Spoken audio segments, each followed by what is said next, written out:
Hola, yo soy Samantha Villar y esta es una entrevista con C de Cuidadora, ese espacio que dedicamos a visibilizar a las cuidadoras, enmarcado en este mes que es el Mes Internacional de las Personas que Cuidan. Y tengo ante mí a 3 personas que cuidan y que han cuidado mucho, ¿verdad? Sí. Son Lucía, Sisa y Socorro. ¿Cómo estáis? Muy bien, Muy gracias. ¿Bien? Bien. Va, empezamos por Lucía. Lucía, cuéntame tu historia de cuidados. Pues nada, todo empezó pues en el 2000, es un año que no se me olvida porque efectivamente fue también la fecha del cambio de la moneda. Mi padre empezamos a verlo despistado, con demencia, hasta que se descubrió que era la enfermedad de Alzheimer. Y pues duró 8 años, lo pasamos muy mal, porque eran miedos. Mi padre era siempre nuestro referente en la familia. ¿Cómo era posible que no supiera hacer algo tan sencillo como lo que estaba haciendo toda su vida? Pues cuidar a mi hermano, por ejemplo. ¿Tu hermano? ¿Por qué hay que cuidar a tu hermano? Porque mi hermano es un síndrome de Down, tiene hoy en día 49 años y una joya. Ya. Había que cuidar a tu hermano y tu padre empieza a enfermar, tiene Alzheimer. ¿Quién asume entonces los cuidados de tu padre? Pues la familia, cuando eso, pues también estaba mi madre, pero ella tenía sus enfermedades, achaques de la edad, ¿no? Problemas de corazón, cardiovasculares y la tensión, bueno, todos esos problemas casi normales en determinadas edades. Pues somos una familia bien unida y entre todos somos 5 hermanos y entre todos intentamos ayudar. Pero sucedió que mi padre fue empeorando por los estadios. Esta enfermedad de Alzheimer, sabemos que cuando se baja un escalón nunca más se vuelve a subir. Y nada, pues con muchos cuidados y atención para él. Pero luego ya sí, avanzada la enfermedad, hubo que hospitalizarlo y bueno, y entre todos sacando adelante. ¿Cuántos años has estado cuidando, Lucía? Pues precisamente desde el año 2000. Desde el 2000. Porque por diferentes circunstancias de la vida, al fallecer mi padre, mi madre necesitaba sus atenciones, porque además tenía la carga de mi hermano. Claro, ella sabía llevarlo, pero necesitaba mucha ayuda porque ella cayó en una depresión por la enfermedad de mi padre, Claro. porque él era el guía de la familia. Pues le ayudamos entre todos. Y por circunstancias, cuando mi madre falleció en 2013, yo justo con un ERTE había quedado sin trabajo, pero bueno, sería porque estaba todo preparado así, pues fui la cuidadora de mi hermano, Vale. porque el resto de mis hermanos trabajaban en ese momento. Sisa, ¿cuántos años has estado cuidando tú? Pues mira, yo cuidando como profesional, porque tuve la suerte o la desgracia de que mi familia, pues mi padre, mi suegra, murieron enfermarse y se murieron. No tuve, como cuidadora familiar, no tuve ese privilegio. Viendo lo que he aprendido de estas mujeres, es un privilegio dentro de todo. Y nada, como cuidadora profesional, soy enfermera. Ahora, precisamente en esta semana, hace un año que tengo la jubilación anticipada. Y desde el 2006 estaba trabajando como enfermera de enlace, que es una modalidad o un tipo de trabajo en el que no en todos los municipios existe esta figura, y en la que su objetivo principal es las personas que están en domicilio, o sea, las personas dependientes y sus cuidadoras, y estar coordinada con los servicios sociales. O sea que desde el 2006 hasta el año pasado me dedicaba al cuidado profesional. Y desde el 2006, desde esa época, pertenezco a CUFADE, porque surgió a raíz de los talleres que teníamos que hacer como Cuéntame cuidadora. antes qué es ACUFADE, para que lo sepa todo el mundo. ACUFADE pues es una asociación de cuidadoras, de familiares y amigos de Alzheimer y otras demencias, dependencia y otras demencias. Es que se ha ido alargando. Asociación de cuidadoras. De cuidadoras, Qué importante, sí. Es muy importante. Y lo que te digo, que en este tiempo que he tenido el privilegio de trabajar en este trabajo tan bonito, mi dedicación ha sido mucho más volcarme en las cuidadoras, porque he tenido también la suerte de trabajar en un medio rural en el que todavía se conserva el que esté el familiar en su entorno y en su casa, y las cuidadoras me han enseñado mucho, muchísimo. Socorro, ¿cuál es tu historia? Tú has tenido que cuidar a bastantes familiares. Sí, yo en principio pues he cuidado a mi padre, a mi madre y a mi hermano. Mi hermano con una discapacidad, un derrame cerebral, un 99% de discapacidad, y prácticamente he vivido toda la vida con él. Pero mi padre enfermó y su enfermedad fue muy larga, 24 años, un cáncer muy agresivo, y lo vi muy difícil su enfermedad porque fue un hombre muy luchador, muy trabajador, relacionado con el turismo, y le fue muy difícil su deterioro, ver el deterioro de él en su cuerpo y no aceptar que iba cayendo y verse su cuerpo cada día deteriorándose, ¿no? Y la enfermedad, como digo, duró 24 años. Luego en el proceso del camino, pues enfermó mi madre. Tuvo una caída, una simple caída, se rompió una pierna y quizás porque no se acudió al quirófano rápido, pues quedó inútil en una silla de ruedas. A raíz de eso le dieron varios ictus cerebrales y me vi con mi padre con su enfermedad, mi madre encamada, total, paralizada del lado izquierdo, y mi hermano con su incapacidad. Entonces ha sido un proceso muy largo. Mi padre hace 2 años que falleció. O sea, cuidaste 3 personas simultáneamente. Sí. Un poco duro también porque ha sido el cuidado de mi marido, que ha estado en casa conmigo, y yo, nada más. Y ya está. Nada más, sí. ¿Cómo es la vida cuando tienes que cuidar a 3 personas al mismo tiempo? Al principio muy difícil porque no sabes cómo afrontar eso, te queda muy grande, porque no sabes, o sea, llora de impotencia, no careces de la suficiente información, no sabes dónde acudir, no tienes herramientas. Luego no sabes cómo empezar en el hogar con 3 personas incapacitadas. Se te rompe la vida, se te rompe incluso. Hay una cosa muy importante que me da mucha tristeza. Pierdes a tu familia, pierdes a tus hijos. Tus hijos se apartan de tu vida. Porque yo creo que no es que es una crítica, sino que ellos sienten como que eso les queda grande, ¿no? Que no es una labor de ellos, ¿no? No es que lo esté justificando, pero se apartan de tu vida. No, o sea, pierdes totalmente, la palabra es pierdes la familia. Y no pierdes el matrimonio porque creo que llegas a un consenso, ¿no? De decir, pues, no tienes sino 2 salidas. O lo tomas o lo dejas. O sea, lo coges para cuidarlo o los abandonas, como las instituciones muchas veces, ¿no? Que no te ayudan, muchas veces no te ayudan. Pues el hogar es así, o sales por la puerta y no regresas, o te quedas. ¿Qué os motivó a ser cuidadoras?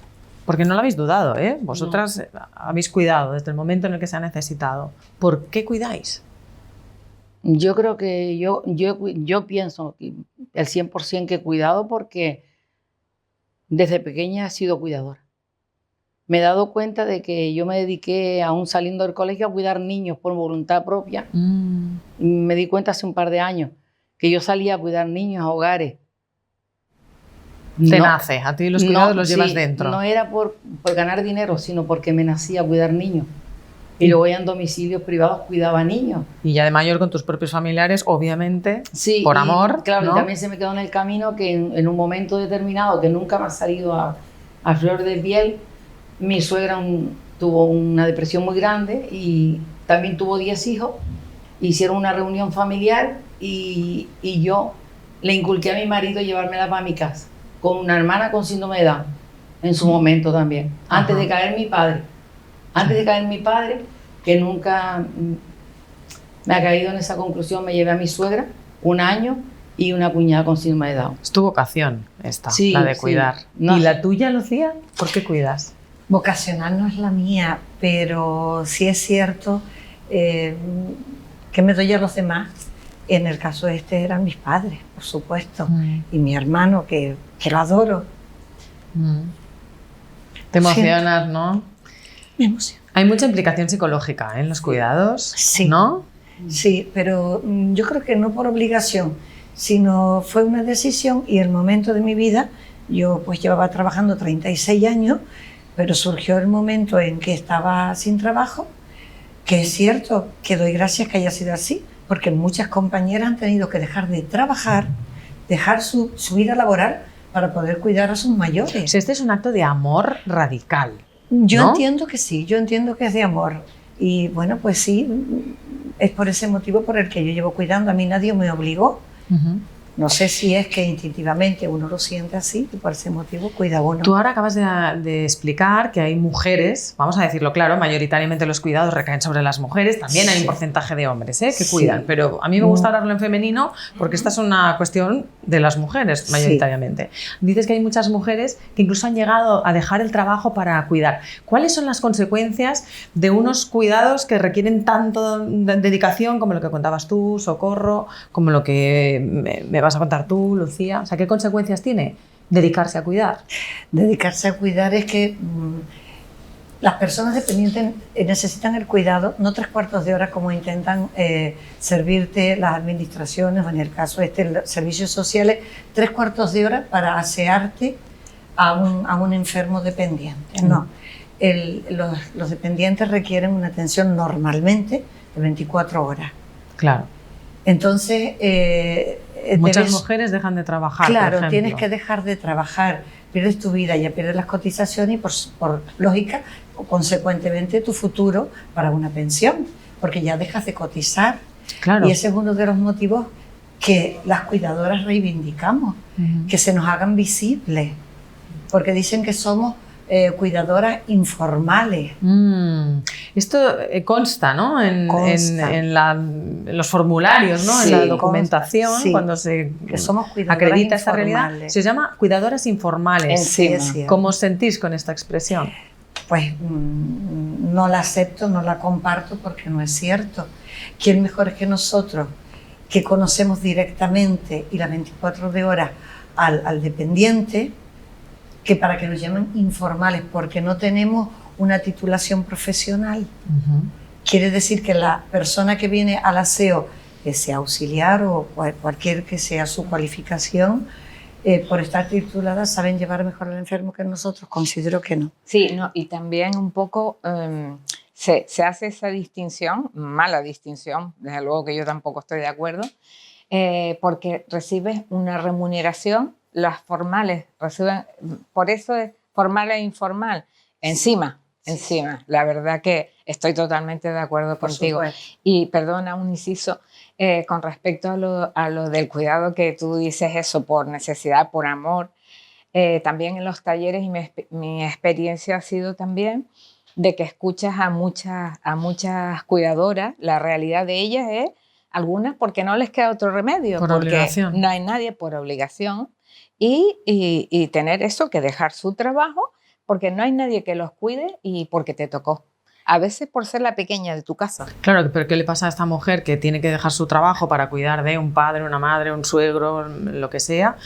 Esta persona puede fallecer, pongámosle el caso de 10 años de Alzheimer. ¿Qué pasa con esta mujer si luego se quiere reincorporar al mercado laboral y no ha cotizado durante 10 años? Y encima informal. Y encima cuidadora informal. Le llaman cuidadora informal. Pues esta mujer ha perdido 10 años de su vida, casi seguro que incluso para prepararse, y ya eres mayor para incorporarte al mundo laboral. Ya te consideran que eres mayor y como has perdido un ritmo, porque es lo normal, rara es la persona que está cuidando y al mismo tiempo está estudiando o formándose. Eso es rarísimo. Hablando de las consecuencias, Socorro ha destacado consecuencias familiares, de cómo los lazos familiares se pueden romper. Imagino que hay situaciones también de estrés entre los propios familiares, en algunas familias, discusiones. ¿Esto ocurre también? Bueno, en el hogar, por ejemplo, en mi caso, con mi marido, no, porque es como un consenso que se lleva, ¿no? Me refería más a tipo hermanos que no se quieren implicar. Bueno, no, eso al principio sí, Y entre hijos también, porque tú demandas que te lo cuiden un poco para... Lucía tiene la suerte de que tiene unos hermanos unidos y es como el cariño, el juguetito, ¿no? De que duerme ella tranquila, me está diciendo, me comentó antes, que duerme tranquila porque su hermano va a dormir en casa de su hermano. Claro. El mío no, el mío duerme las 24 horas en casa los 365 días del año. Entonces yo no puedo decir duermo tranquila porque mi hermano se lo lleva o mi sobrino se lo lleva o mis hijos se lo llevan. No, yo entiendo que es un deber de nosotros. Además, yo soy tutora y al ser tutora es como un cargo que te ubican a ti de un deber que te pertenece y ya está, y se olvida. ¿Y creéis que cuando entra en una casa la carga que representa los cuidados 24 horas de un familiar, corre riesgo la pareja también? Sí. ¿Sí? Sí. Mucho. Lucía. Sí, sí corre riesgo. Debes de tener un compañero que te apoye en ese sentido. Porque si no, yo sí tengo la gran suerte, que tengo un marido que me ha apoyado en ese tema porque es muy duro de llevar. Y también digo una cosa, mis hermanos, fantásticos todos, nos apoyamos entre todos. Pero conoceréis casos que no son así, imagino, claro, ¿no? Claro, sí, sí. Mucho. Y también conozco otro tema cercano en el que hay hijos que renuncian a cuidar a sus padres, que también tienen su derecho a renunciar. Pero claro, tú dices, ¿y por qué cuido yo y tú no? Porque, como decimos todos, o es lo que comúnmente se dice, cuando vayan a firmar la herencia, sí van todos corriendo. Entonces, en el cuidado, pero que es cierto que no podemos obligar a alguien que no quiere cuidar a que cuide. Pero claro, entonces la carga es doble para la persona que cuida. Claro, claro. A veces dices tú que si se ven afectadas las relaciones. Yo a veces iba a los domicilios y con la cuidadora solamente podíamos hablar en el baño. Le decía, vamos al baño y me enseñas cómo están las barreras, a ver si está adaptado o no. Y ahí aprovechaba para decir, bueno, ¿qué tal con tu marido, tus relaciones, con tus amigos, sales, no sales? Y es cuando único podían hablar porque ni delante de su familiar podían expresarse. Y sí, es un... ¿Y qué te contaban? Y que, pues, que sí que se ven afectadas, que algunos maridos y sus parejas lo entienden y otros, pues, les ha costado incluso separaciones, de que "Ay, no tienes tiempo para mí" y no entenderla, ¿no? De alguna manera. Y eso, pues, el salir a tomarte un café y quedar con una amiga, eso es lo que trabajamos un poco también en los talleres, ¿verdad? Para que consigan un momento para ellas, porque las relaciones sociales también quedan mermadas de alguna manera. Oye, ¿qué es el tren de la felicidad de Acufade? Contadme. El tren de la felicidad es una red de apoyo mutuo entre las personas que cuidan, pero que está relacionado sociosanitariamente, ¿no? Ahí participamos pues, las cuidadoras, los enfermeros de enlace, todo tipo de profesionales, como pueden ser también los psicólogos, trabajadores sociales, y mucho depende también de los diferentes ayuntamientos que también participan con sus trabajadores sociales independientemente de los del centro de salud. Y allí solemos hacer talleres, entonces son momentos de respiro para nosotras las cuidadoras. A veces hacemos talleres de risoterapia, talleres de formación. Ahora con el tema COVID, ¿no? La pandemia, hemos hecho también los talleres virtuales. Y bueno, no es igual porque la verdad que el afecto, el roce y la cercanía físicamente hace muchísimo. Como decía Socorro, pues igual salíamos de ahí y nos íbamos a tomar un café. Claro. Y ahí pues era Bueno, más... esto se podrá retomar a partir de ahora, ¿no? Sí, ya dentro de poco. ¿Y el objetivo del tren de la felicidad cuál es? Pues de todas maneras, eso que es un espacio creado que surge en La Matanza y es por y para ustedes, en lo que ustedes se sientan apoyadas, como decías tú, y escuchadas, y también empoderadas de alguna manera, ¿no? Sí. Eligen de qué tema quieren que hablemos, todos los meses se celebra, y dijeron, es un espacio donde es como un tren en el que hay muchas paradas y tú te subes porque la realidad de las cuidadoras también es hoy puedo, mañana no, a lo mejor. Entonces también se han creado bastantes vagones en diferentes pueblos, y si aquí no te viene bien, pero a lo mejor en la semana que viene lo hacen en la Orotava, me puedo subir, y conozco también a esas cuidadoras.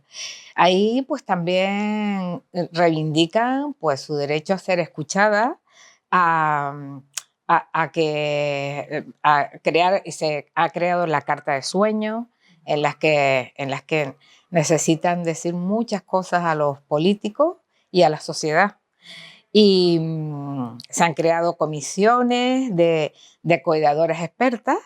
Ellas también se han hecho madrinas. A veces cuando llega una cuidadora nueva, pues se han hecho, pues yo me encargo de recibir a esta cuidadora. En vez de ser los profesionales, son ellas las que se han empoderado y las que lo hacen súper bien. ¿Qué necesita una cuidadora cuando entra en Acufade? Aún ¿Qué recuerdo necesita? yo cuando conocí a Lucía, fue maravilloso el acogimiento que le hicimos, Sí. ¿te acuerdas? Sí. Que, bueno, maravilloso, es que no hay palabras. ¿Por qué? Bueno, porque ya entró, ella lo puede decir, y Claro. nosotros ya llevábamos un tiempito compartiendo dolor, experiencia, y ahí fuimos adquiriendo fortaleza, porque hay una cosa muy importante que dijo Cis ahora, los vagones del tren. Cada tren poníamos dolores, malestares, pero después fuimos adquiriendo en los siguientes vagones fortaleza, el avance, paso. Había una frase, Sí. ¿te acuerdas? Lo que se habla aquí, salía sí, mucho había que hacer sentimiento. un juramento de que lo que se hablaba allí se quedaba, ¿no? Ujú, Entonces eso. también nos dimos cuenta de los avances que hacíamos, porque entrábamos rotas y sacábamos sonrisas, que ese era el avance de los vagones, ¿no? Y se fueron sumando vagones, por eso se trata del tren de la felicidad. Entonces nosotros nos interesaba y lo pretendíamos, que Lucía se subiera en el tren de la felicidad, porque ella venía rota de su propio dolor y nos interesaba que se invadiera de esa felicidad y conociera, y que fue cuando me conoció a mí, bueno, a muchas, pero le impactó mi caso, ¿no? De ser cuidadora de 3. Ella me imagino que diría, si ella pudo, ¿por qué no puedo yo, no? ¿Cómo lo viviste tú, Lucía? Claro, es que tú vas con un problema tan grande que te desborda, ¿no? Tú dices, yo no puedo con esto. Papá tiene Alzheimer, ¿cómo se lleva esto? Una persona que no entiende qué le está sucediendo. Pero nosotros era la carga y teníamos que sacarlo adelante. Entonces tú vas con ese problema porque yendo a consultas de mi médico de cabeza dice, pero mira, hay unas asociaciones, hay un punto de ayuda en el centro de mayores que allí se reúnen personas que tienen unos problemas similares a los tuyos. Entonces, lo que decimos, problemas compartidos, problemas divididos. Y es cierto, es muy cierto, porque yo fui con un problema tan grande solo con mi padre, porque mi hermanito, como estaba mi madre, pues se supone que todavía es su madre quien vela por él, independientemente que estemos todos sus hermanos, ¿no? El resto de la familia. Y cuando escucho, me presento, me arropan, y escucho el problema que va exponiendo cada una de las que estábamos allí presentes, oigo el de Socorro, digo yo, uy, ¿y de qué me estoy quejando yo? Si lo mío no es nada, que tengo que con quien compartir, y Socorro tiene el triple de problemas y no tiene con quien compartirlo ni tiene ayuda alguna. Entonces ahí te asustas.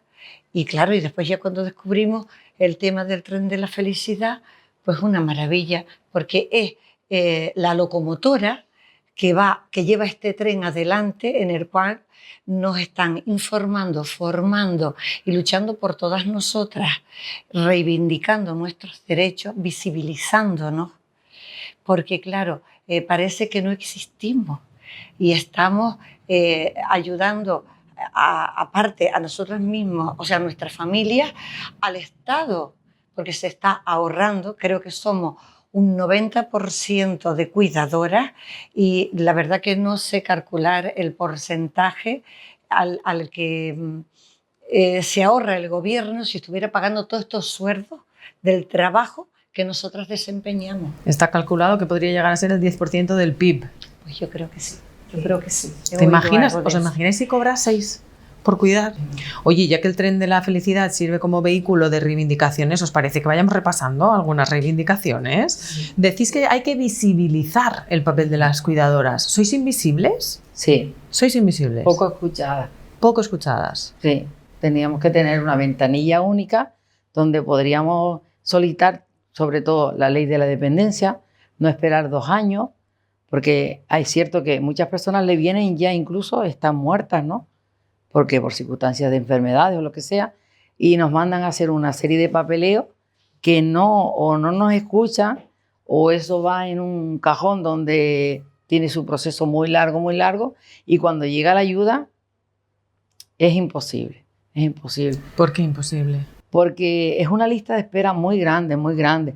Y es verdad que el enfermo queda en casa y el cuidador presenta el papel, pero el que está en la ventanilla no ve ese enfermo que queda en casa. Eso es una persona que se presenta un expediente contado, pero no vivido. Entonces, quizás tienen que vivir más el problema de cerca. Vale, concretando, ¿qué necesitaríamos? ¿Una ventanilla única? Única, sobre todo. Ujú. Sí, sobre todo. Porque ahora tenéis que ir a varios estamentos diferentes para gestionar las ayudas. Sí. O sea, simplificar la burocracia, Claro, ¿no? más agilidad en la ley de la dependencia, no esperar tanto, porque hablamos... Y que estamos a la cola, Canarias está a la cola, la cola de la resolución. Yo creo que de lo último, porque... Y a veces también reivindicamos de que no sea solamente una prestación de un servicio, sino que sea la prestación económica, como se hacía antes, y la familia la emplea en esa persona. Lo que ha dicho Sisa, que mucha gente pues no lo hace en su hogar porque no tiene la prestación económica a tiempo para ellos poder solventar el problema, ¿no? Porque dejan, como dice Lucía, de trabajar de una empresa para que incluso ellos se pueden pagar, o ya que ellos no le quieren pagar su seguridad social, pues páganle una prestación donde ellos puedan pagarse un seguro a lo mejor, para ellos el día que fallezca esa persona no encontrarse con una edad avanzada donde no puedan decir, ¿y ahora nosotros qué?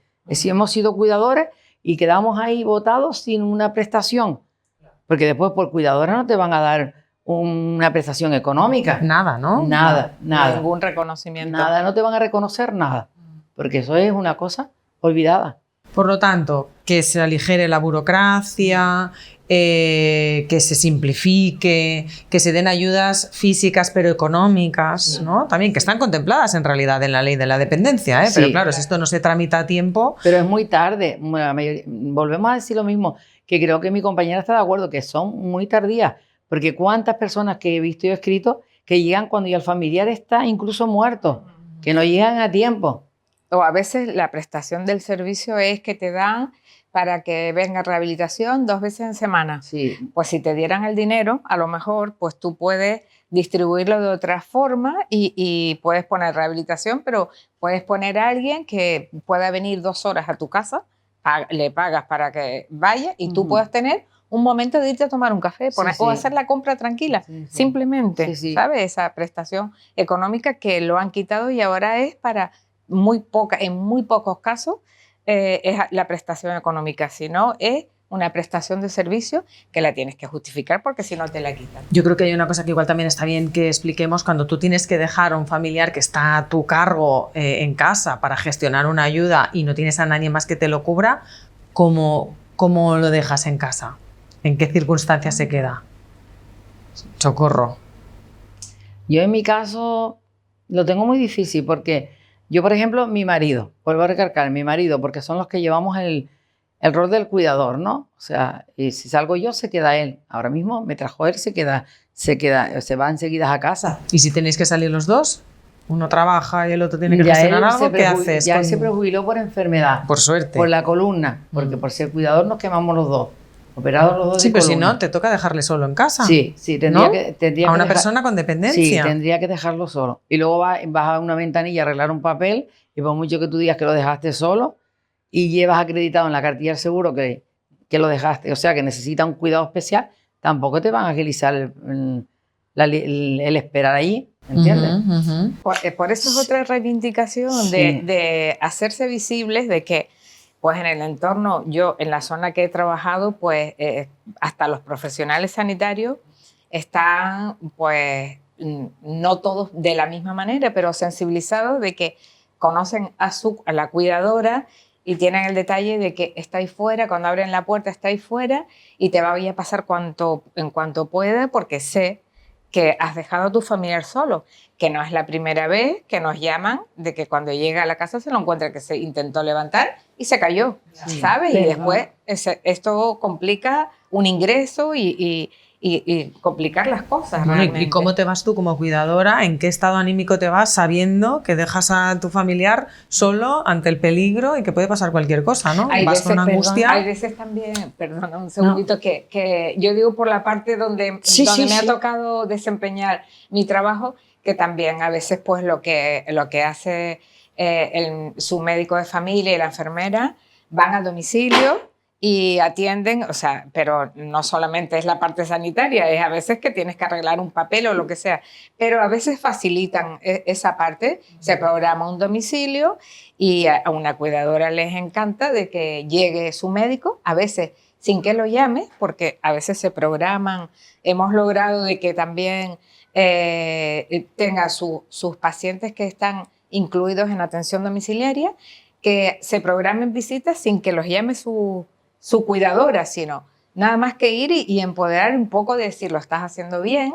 y eso es una forma también que hemos logrado o que se está intentando que siga siendo así, ¿no? De que no solamente tienes que dejar y ir corriendo a repetir unos pañales, sino que a lo mejor va tu médico y hay veces que ven a tus familiares y te ven a ti también.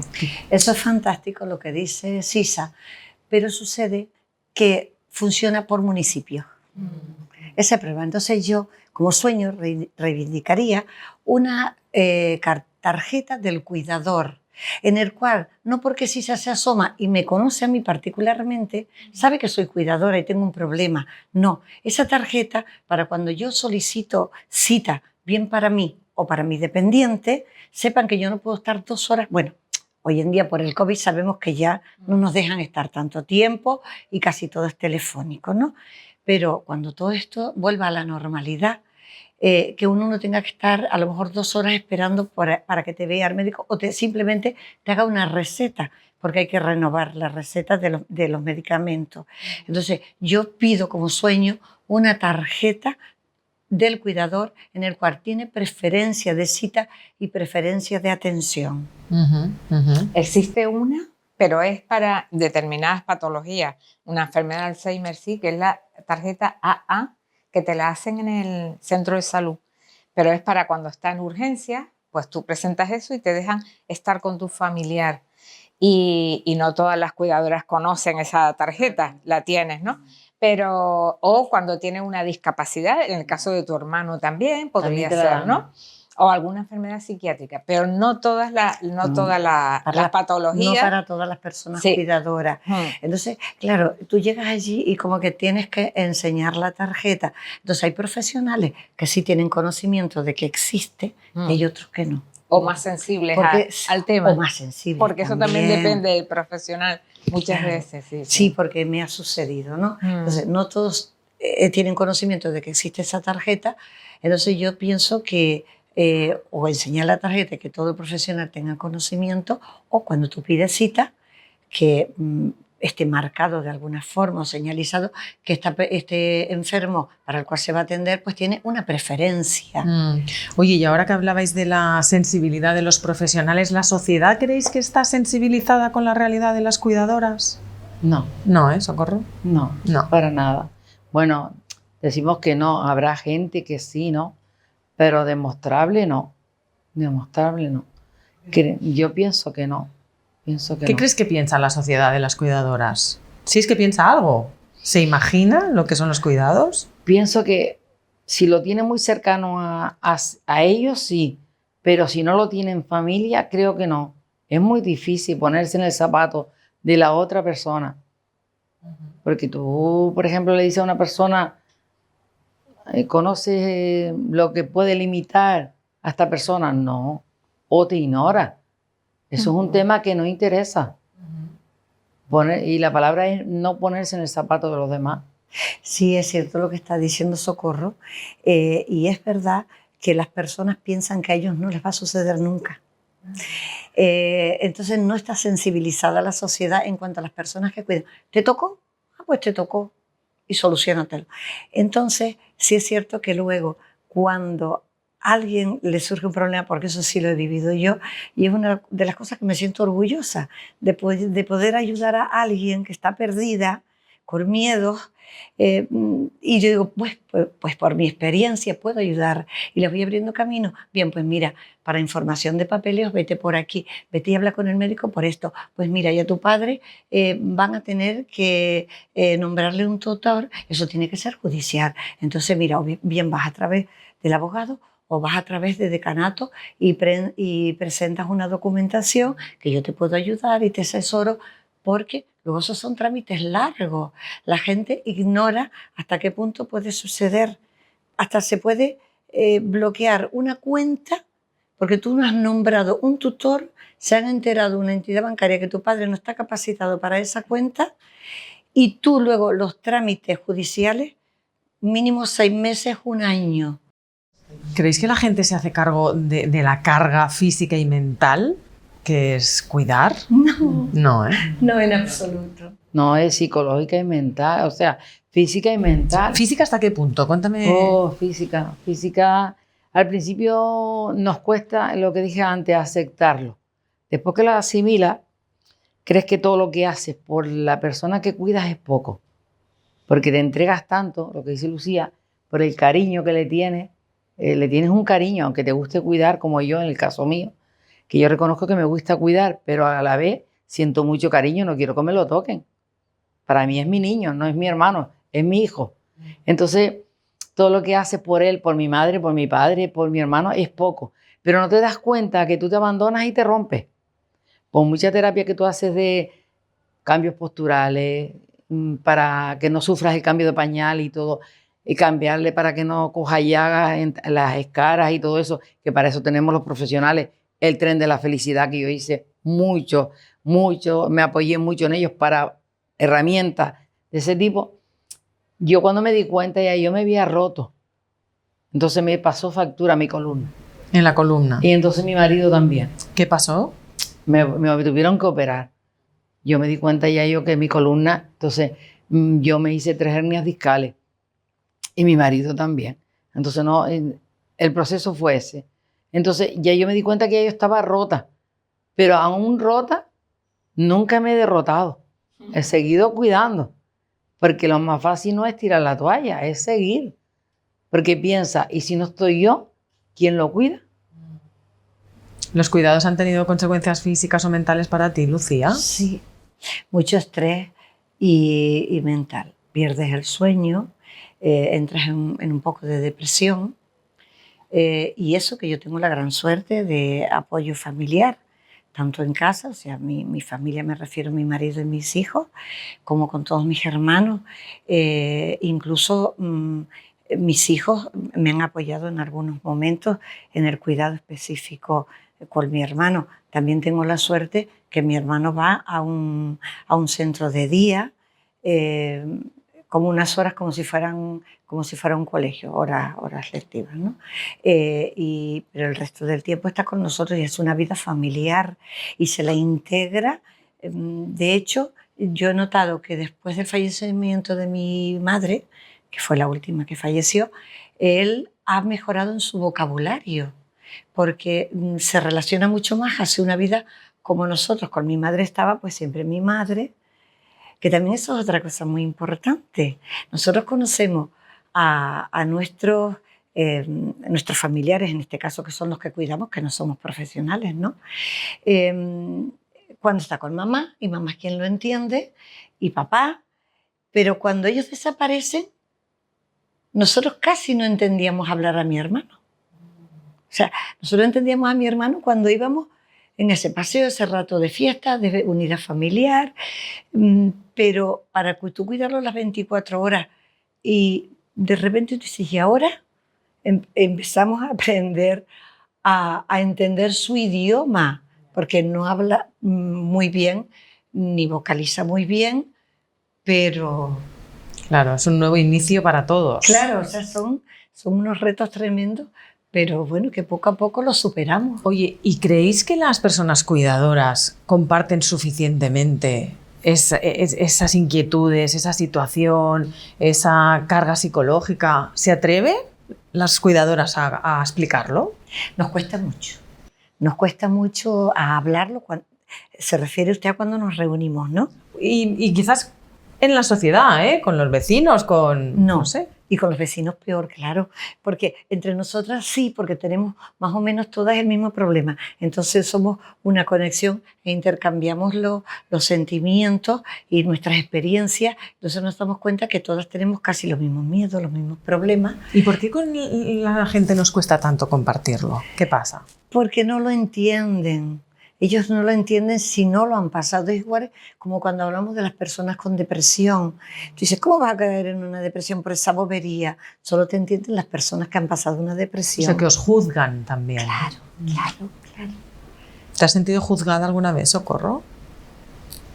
Eso es un tema que nunca lo he pensado. No me ha dado tiempo a pensarlo. Qué bueno, no A te ha mí dado no tiempo. me ha dado tiempo a pensarlo. Lo único que hay una cosa que me llegó al alma de Lucía, ¿no?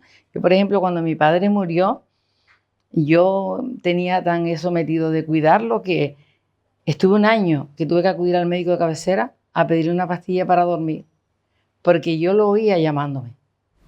Ya ha fallecido. Ya ha fallecido, sí. No era obsesión, sino que me llamaba tantas veces en la noche que perdía el sueño. Entonces, claro, perdía el sueño que ya me sentaba a la orilla de la cama y decía a mi marido, me está llamando mi padre. Y me decía, no te está llamando. Es que tú piensas que como te llamaba tantas veces en la noche y ponía los pies en el suelo para acudir a su llamada, que de hecho me compré un timbre de esos de los niños, que él tocaba el timbre y yo lo oía en mi habitación y yo escuchaba hasta su timbre. Pues justamente 9 meses justo me tomé la pastilla de dormir, que después yo decidí dejarla poco a poco y me di cuenta, digo, bueno, creo que ya estoy psicológicamente un poco curada, ¿no? Y la dejé totalmente y hoy en día no tomo pastilla para dormir. Pero me di cuenta que me estropeé mi sueño también. Ya. Sisa, en tu experiencia, ¿dirías que las mujeres no se atreven a compartir su situación por miedo a que las juzguen? Es que la experiencia que tengo de los talleres se abren mucho, se expresan, aprendes con ellas mucho, muchísimo, pero sí es verdad, como están tan acostumbradas a que eso es lo que les ha tocado, no son capaces de abrirse más en la sociedad y eso es una de las cosas que reivindicamos, ¿no? Un poco de que tú puedas llevar a tu familiar, si está con un comportamiento de Alzheimer, que la sociedad entienda de que tiene ese tipo de comportamientos y que eso tiene que hacerse normal y que tú tienes también el derecho de salir con él y tener tu tiempo de cuesta. Sí, esto está todavía muy en pañales, la verdad. ¿Y nos cuesta pedir ayuda? Sí, yo diría que sí. Mucho.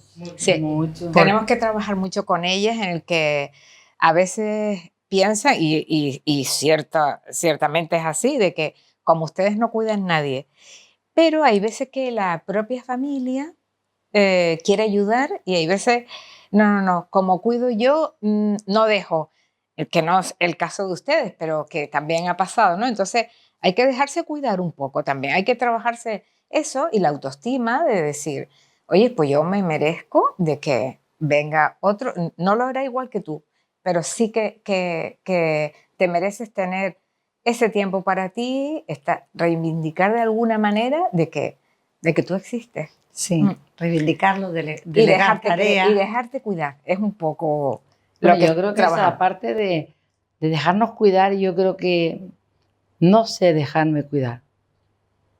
No sé dejarme cuidar. Pues yo recién acaban de quitarme, tuve 6 meses la mano derecha escayolada y creo que no sabría dejarme cuidar. ¿Porque no te han cuidado nunca? Claro. No. Pero sí se dice, claro. No. ¿Tú Porque crees me que di no? cuenta que nadie me abrió la puerta en 6 semanas de escayola para yo bajarme del coche, ¿no? Mira que te dices, Yo tenía la mano izquierda, que ¿no? lo que pasa es que no estás acostumbrada a que te no cuiden. estás acostumbrada, No. Soco, no estás Por acostumbrada. eso que creo que no sé dejarme, Sí. sé dejarme ayudar, ¿no? Sí. O no estoy acostumbrada a pedir ayuda, Ujú. ¿no? Has asumido Quizá tanto el rol de que Yo lo hago. patinada y tú lo haces y yo asumo que que tendría que Aquí- cruzar la acera y pedirle ayuda, ¿no? sí, claro, de alguna manera, y creerte lo que te lo mereces. entre Sí, otras cosas. Quizás tendría que pedirle ayuda, ¿no? Ujú. ¿Ocurre esto? ¿Que muchas cuidadoras no se creen que lo merecen? Sí, Sí. sí, Wow. sí que ocurre. Sí, porque yo ahora... Pero ¿cómo no lo va a merecer una cuidadora si todo es sacrificio por los demás? Sí. ¿Por qué no creen que lo merecen? Pues yo creo que ahora en rehabilitación, me dijo la chica que me está dando la rehabilitación, quizás no lo mires como un castigo, pero necesitaba fracturarte la mano para que te dejes que te cuiden. Mira, si no te rompes un hueso, Sí, ¿no? Hay que llegar a ese límite para... sí. No, y también viendo todo esto, ¿no? Somos unas guerreras, guerreras cuidadoras o cuidadoras guerreras, como quieras ponerlo, porque es luchando constantemente. Claro, no hay que ser guerrera no hay que tener un arma para ser guerrera, ¿no? Sino el afán de la lucha, el afán de que todo salga bien. Entonces, como tenemos ese potencial, no sé si es que nos queremos hacer como invencibles en la lucha, en dar la lata y venga y vamos, y ahora con el tren de la felicidad vamos a luchar para que se nos escuche. Uniendo voces se hará más fuerte, digo yo, ¿no? No solo cantar yo, si canta un coro se oirá siempre mejor.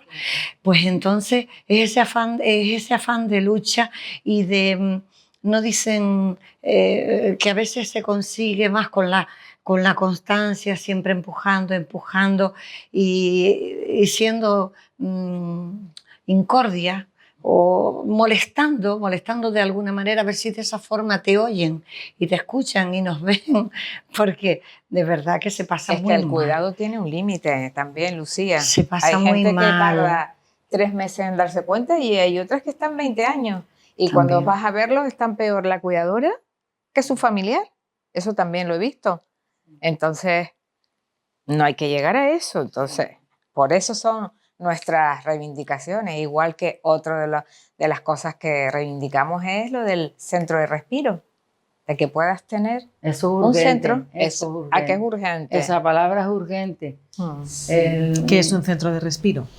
Donde podamos nosotros respirar, donde tengamos nosotros a lo mejor unos días, o mi marido dice unos días, ¿no? Donde podamos dejar a mi hermano 2 días, simplemente nosotros pedimos 2 días, donde, como dice Lucía, sepa que duerme, está 2 días descansando él y nosotros disfrutando. Es decir, no tengo que levantarme a cambiarle el pañal, a hacer por él, porque hay alguien ocupado de él y nosotros viviendo esos 2 días, que para nosotros 2 días sería como 4 días.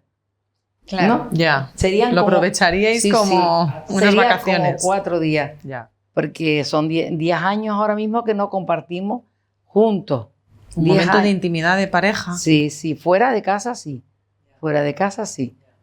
Porque yo el otro día le dije, bueno, una declaración de amor, dice en un supermercado, en el parking. Bueno, también es bonito, ¿no? Porque es verdad, o sea, porque claro, siempre sale lo que dijimos antes, voy a comprar, lo dejo solo, cierro la llave del gas por si acaso, lo más que me podría encontrar es que se caiga por la escalera y pase una fatalidad y cerrar la puerta con llave porque sé que no se va a salir porque no encuentra llave. Pero nadie sabe, también he pensado que claro, como dice Sisa, puede encontrar algo fatal cuando llegue. Sí, sí, ¿qué ha pasado? O Sí. que se atragante, no le dejo alimento, a lo mejor una galleta sí, pero algo como una ciruela o algo no, porque se puede atragantar. Pero claro, 2 días para nosotros serían 4 días. O 4 más. días. No, vamos a pedir 4. Vale, ¿no? va. Pero claro, un sitio de respiro urgente, donde esos programas de respiro que existieron en centros, un programa de respiro donde las familiares pueden respirar y a su vez sería bonito porque sería familias que comparten, nos abrimos más todavía y esos niños o esas personas, esos adultos comparten sus discapacidades ahí y viven en familia, ¿no? Y que sabes que están bien cuidados, con Por profesionales. supuesto, son profesionales. No va a ser igual que lo haces tú, pero que O estás mejor, con la... o mejor. A saber, o bueno, mejor. o la tranquilidad y después tú vienes con las pilas cargadas, Sí, ¿no? no, Claro, sí. pues Y eso. volvemos atrás otra vez, que es como, ahora vamos a pensar que es como el tren, ¿no? Que cuando vamos ahí, no solo somos acogidas por ella, somos acogidas por los profesionales que están ahí, nos abren los brazos. con todo su cariño. Pues imagínate el proyecto Respiro, urgente, como el tren, urgente, que sea urgente, para respirar esa familia, que no tenemos oxígeno. Oye, Socorro, cuéntame cómo lo haces para sonreír con todo lo que llevas tú encima ¿Verdad? y no pierdes la sonrisa. No. Pues aprendí a sonreír, lo tengo fácil de contestar. Después de 3 años de haber muerto mi hija en un accidente de tráfico, simplemente tomándome un cortado, valoré que podía tomarme un cortado y sentir el rayo de sol y valorar muchas cosas en la vida. Y que había que aprender a querer la vida. Que la vida no estaba para maltratarla, sino para quererla. Nada más. Qué bonita lección de vida, ¿no? Sí, sí.